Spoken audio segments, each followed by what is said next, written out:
क्योंकि हमने फैमिली को सिखाया हुआ है कि ये एक मैनिपुलेशन टैक्टिक है पेशेंट का। फैमिली भी समझती है, फैमिली इस बात पे मैनिपुलेट नहीं होगी, तो फैमिली के साथ किसी तरीके से कॉम्प्रोमाइज़ पे रीच किया जा सकता है एक तरीके से। तो जब आपने एक रेड स्टैंड ही तोड़ दिया, दवाई फेंकना शुरू हो गए, फैमिली को ये कहा कि अब मुझे नेट नहीं यूज़ करने दोगे, मैं फॉलोअप्स पे नहीं आऊँगा, तो जब आपके ये बिहेवियर सामने आएंगे तो फिर हाउ डू यू एक्सपेक्ट कि आपके स्टैंड्स उठें। तो जब हम कहते हैं कि स्टैंड्स हटाने हैं तो एक प्रोलॉन्ग्ड अच्छे तरीके से सोबर जब गुजारेंगे आप अपने बाकी के जो आपका आउटडोर इलाज होगा, उसके बाद ही फिर हम इस बात पे बात कर सकते हैं ना कि स्टैंड्स उठने चाहिए। अब जो आते हैं आउटडोर पेशेंट जैसे अता साहब हैं और भी कोई हैं, उनके स्टैंड्स उठे हुए हैं, उनके पास फ़ोन है, गाड़ी है, लेकिन उनकी रिकवरी काफ़ी लंबी चली है और उन्होंने अच्छे तरीके से अपना आउटडोर इलाज किया है, जिसकी वजह से उस बेसिस पे, उस मेरिट पे उनके स्टैंड्स हटे हैं।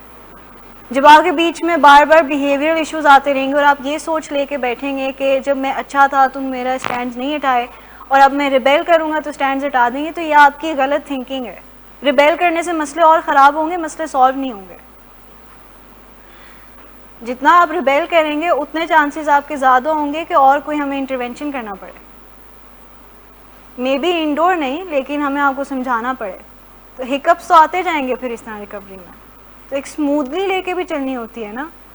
तो ये ज़हन से हटा दें कि जो है कि मैंने बहुत अच्छा कोई काम किया तो उस पर मुझे मेरे स्टैंड्स हट रहे हैं। जब आप अच्छा काम एक लंबे अरसे के लिए करते रहेंगे और फैमिली को लगेगा कि हाँ अब ये इतना स्टेबल है कि हम फ़ोन दे सकते हैं, नेट दे सकते हैं, तो फिर वो दे देंगे। कंडीशंस ना लगाए ना अपनी रिकवरी पे कि नेट मिलेगा तो ये होगा, स्टैंड्स हटाएंगे तो आगे चलेगी रिकवरी, नहीं तो मैं इस तरह करूँगा, दवाई फेंक देनी। अगर आप 1 साल से रिकवरी में हैं तो अब तो आगे दवाई नहीं इस तरह फेंकनी चाहिए ना। फिर अब ये जो रिसेंटली आपकी मदर बता रही है कि ये घर पे जो एक शुरू किया हुआ आपने दवाई ना खाने का, तो फिर हम किस मेरिट पे आपके स्टैंड्स हटाएं? आपका मूड डिसऑर्डर का भी इशू है साथ, दवाई नहीं खाएंगे मूड के प्रॉब्लम्स वापस आना शुरू होंगे, मूड के प्रॉब्लम्स वापस नहीं, इंडोर नहीं, मूड के प्रॉब्लम्स वापस आएंगे, सिगरेट पीना शुरू कर देंगे मैनेज करने के लिए। उसके बाद क्या होगा? इमोशनल रिलैप्स हो गया, मेंटल रिलैप्स हो गया, फिर एंड पे फिजिकल रिलैप्स बचेगा। लेकिन बिलाल साहब फियर से ऑपरेट करना ये भी होता है कि कहीं ना कहीं अंदर डर होता है पेशेंट से, पेशेंट के हवाले से, क्योंकि उनका बिहेवियर इतना बिजार या बिहेवियर थोड़ा सा गुस्से की तरफ जाना शुरू हो जाता है। आपके जो भी सेल्फ हार्म के इश्यूज थे उसकी वजह से वो फियर से ऑपरेट कर सकती हैं कि आपकी अपनी जान को ख़तरा है, आप कुछ कर ना बैठें। फियर से ऑपरेट करना एक तो ये भी होता है कि ये डर होता है कि ये वापस जाके ड्रग कर लेंगे, एक ये डर भी होता है कि इसका बिहेवियर जो ख़राब है ये अपनी जान को कुछ करना बैठे, और फिर इनसे डरते हैं पेशेंट से, और फिर अच्छी पिक्चर या कोऑपरेट करने की कोशिश करते हैं कि वो वाला चांस आए ही ना या वो वाला मौका ना आए। कॉम्प्रोमाइज़ किस तरह चल रहा है?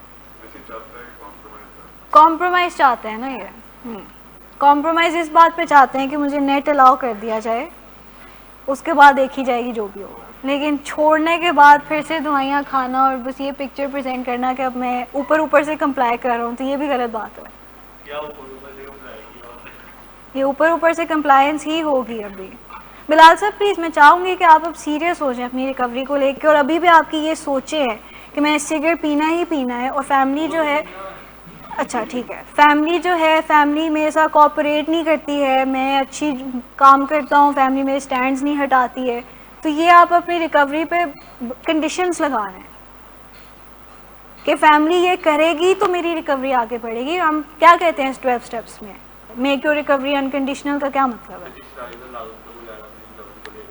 किस तरह की कंडीशंस लगा सकते हैं हम अपनी रिकवरी पे? आपने किस तरह की कंडीशन लगाई हुई अभी? जो ये आपने बात की फैमिली को कि मैं इंटर्नशिप पे नहीं आऊँगा अगर मुझे नेट नहीं अलाउ करोगे, और इंटर्नशिप पे आने की वजह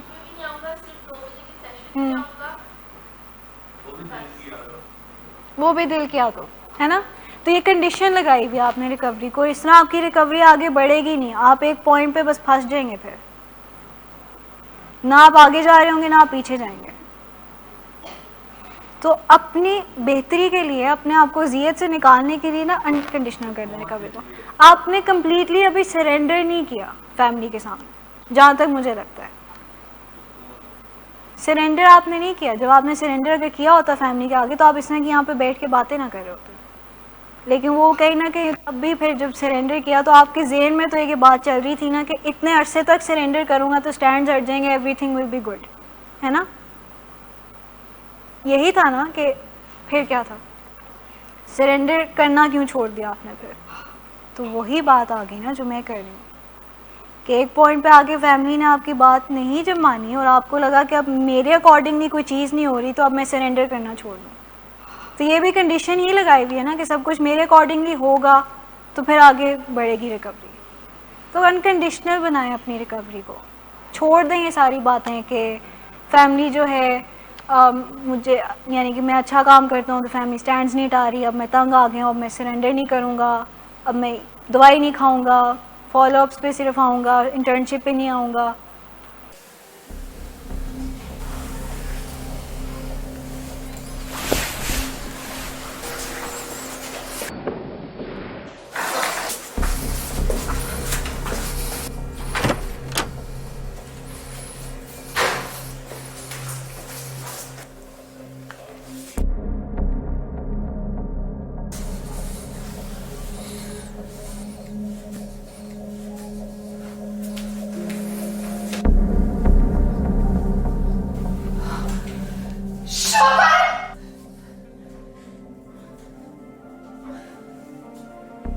शराब नोशी की वजह किरदार की खराबी नहीं, मूड की खराबी है।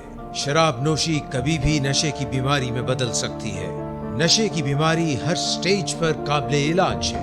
मदद हासिल कीजिए क्योंकि वो ऐसा नहीं करेगा। विलिंग वेज से मदद हासिल कीजिए, कहीं से भी मदद हासिल कीजिए, लेकिन फौरी मदद हासिल कीजिए। जिस मुआवजे के इंतजार में आपने बहुत देर कर दी, अब वो दस्तक दे रहा है। मदद हासिल कीजिए, मदद हासिल कीजिए, मदद हासिल कीजिए।